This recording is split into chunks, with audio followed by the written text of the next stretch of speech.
Senhor ministro Flávio Dino, o senhor tem decepcionado os brasileiros, frustrado as pessoas que lhe confiou esse cargo e, obviamente, nós temos divergências gigantescas politicamente e ideologicamente.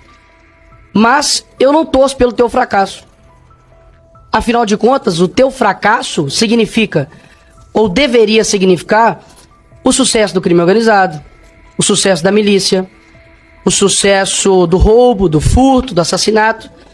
E eu sei quem são as vítimas, no fim das contas, desse crime, que é a população brasileira em geral. E eu também não serei aqui leviano, assim como eu acredito que vocês são, em colocar toda a culpa de todo o crime nas suas costas.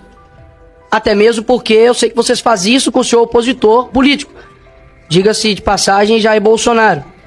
Mas é evidente que o seu trabalho, ou a falta do seu trabalho, tem gerado consequências. Por exemplo, o homem que deveria ser o mais odiado pelo crime organizado entra em um local dominado pelo crime organizado, que é, por exemplo, o Complexo da Maré. E como explicar isso para um cidadão comum brasileiro? Porque a esquerda, que odeia o Bolsonaro, ainda assim, ela confessa de que o crime odeia ele. E odeia, inclusive, o ex-ministro da Justiça, Sérgio Moro, que inclusive teve ameaças, né, de matar a sua família.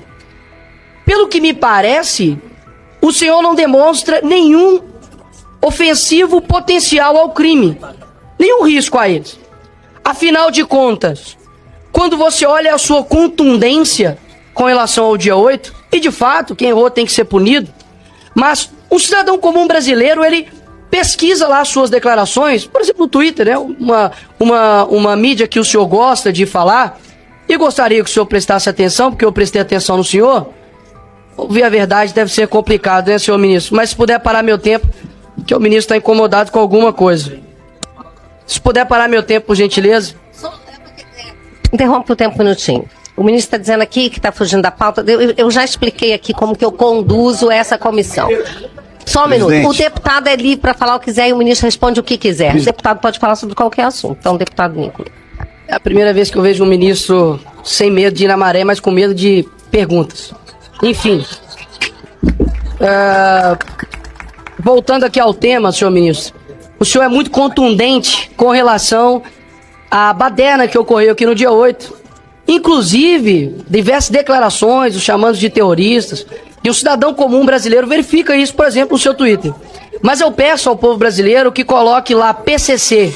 Vai ter 2 menções somente. Inclusive defendendo, dizendo que não há nenhum atrelamento entre o PCC e PT.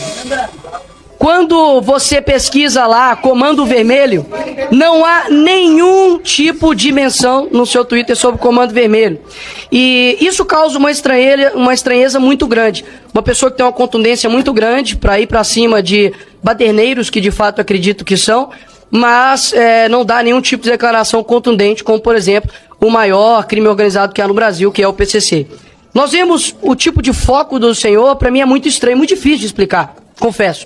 Quando, por exemplo, nós temos aviões sendo atirados pelo crime organizado no Rio de Janeiro, você tem 35 ônibus pegando fogo, e a tua prioridade é processar o influenciador porque ele ofendeu, lhe chamando de gordola. Quando nós olhamos tudo isso, é muito difícil de explicar. É muito difícil de explicar. Então, eu acredito que tudo que está acontecendo hoje no Brasil com relação à segurança pública, é complicado dizer que o senhor tem feito um bom trabalho. Porque de duas uma. Ou o senhor não tem culpa de nada, afinal de contas, ninguém que exerceria o teu papel daria conta de cuidar da segurança pública e o senhor não tem culpa nenhuma. Ou o senhor não está tendo competência para tal, para exercer o Ministério da Justiça. E ainda dá um péssimo exemplo, dizendo que não viria até a Comissão de Segurança Pública, porque há pessoas aqui armadas e por conta de divergências políticas, o senhor estaria com a sua integridade física atingida. Isso fere não somente aqui o parlamento, mas além de tudo de ser uma mentira. Porque os deputados não vêm aqui trabalhar armados, senhor ministro. E o senhor sabe disso, ou ao menos deveria saber, como o senhor gosta de insinuar para as pessoas. Agora, quando nós olhamos para para os outros demais acontecimentos, a tua eloquência, o teu discurso, a tua fala, né, o teu deboche, o teu desrespeito, vem perdendo a graça. Inclusive até a própria velha mídia tem te descrito o senhor como animador, né, de auditório. Porque o teu discurso, ele não sobrepõe a realidade das pessoas, horas. A realidade que vê um ministro focando em fiscalizar a oração de pastor, mas não vê um ministro atuante no que se diz respeito aos crimes que estão acontecendo no dia a dia. Ou seja, eu não estou aqui para poder torcer pelo teu fracasso, ministro Flávio Dino. Eu estou aqui para poder deixar bem claro que as suas declarações, e por mais que faça uma ginástica mental absurda, de que vocês precisam interpretar, é sempre nós, né?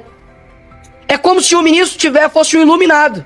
Ele sempre sabe de tudo e nós, meros seres abaixo de humano, precisamos interpretar o que o ministro diz. Afinal de contas, só ele entende o que ele diz. Até mesmo porque quando ele diz que a Polícia Federal está a serviço da sua causa Lula e do Brasil, aí o senhor diz que é uma mera dificuldade de interpretação nossa. Eu digo o contrário. As suas ações demonstram que o senhor tem feito com a Polícia Federal o que vocês acusavam de Jair Bolsonaro fazer na Polícia Federal. E agora nós temos uma brusca absurda de apreensão de cocaína e maconha, por exemplo. Redução de 28,6% de apreensão de maconha, comparados ao mesmo tempo do ano anterior, e 31,4% de redução de apreensão de cocaína. Ou seja, não está tendo coerência nas tuas falas e nas tuas ações. Isso, inclusive, eu acredito que tem atrapalhado o seu próprio chefe, Lula. Porque hoje isso é uma pesquisa que a aprovação tem caído no governo. Eu não sei quem te assessora ou se é da sua cabeça, mas essas declarações não têm ajudado o teu próprio governo, porque eu tenho certeza que a pauta número 1 no Brasil é a segurança pública. Ou seja, quando a pessoa vai trabalhar e vê um ônibus queimado, e vê lá, coloca no Google, Dino processa, e vê que não tem nenhum tipo de atuação contra, de fato, crime organizado, mas somente o trabalho padrão já da Polícia Federal, que tem feito, a pessoa sente-se frustrada. Então, eu acredito que não há coerência ou imparcialidade por parte do ministro. Pelo contrário, defende tudo o que condena e quando é da direita faz um show absurdo, vai pra cima inclusive de ministros, de deputados que com as suas falas na tribuna, mas nada o faz contra, de fato, o crime organizado que tem destruído as famílias no Brasil. E por fim, pelo menos uma coisa eu concordo com o senhor, ministro Flávio. O senhor disse que o senhor era um personagem, né, dos Vingadores. Acredito que o senhor parece muito com o Nick Fury. Não sei se o senhor conhece. Só enxerga, de fato, realmente de um lado. Boa sorte para o senhor tentar explicar o inexplicável. Obrigado, presidente. O senhor me chamou de leviano, o senhor me chamou de mentiroso, o senhor me chamou de outros termos, diz que eu sou aliado de facção. Não, ele não disse coisas isso. desse tipo. Eu estou Você apenas... está mal interpretando a frase dele. Presidenta, ele disse que eu e o governo Lula era composto por levianos. A senhora pode consultar as notas taquigráficas. Se houver mais uma injúria que viole o decoro parlamentar, eu vou, obviamente, zelar pelo regimento da casa, que é meu dever como cidadão brasileiro. Ministro, o senhor Agora, pode deixar que eu, como presidente, estou zelando. Não? Eu ingressei 15 metros no Complexo da Maré. Pois não, com obrigado. segurança. E eu não sei por que insistem em mentir sobre isso. Porque não gostam de pobre, apenas por isso. Um minuto de réplica, deputado Nicolas.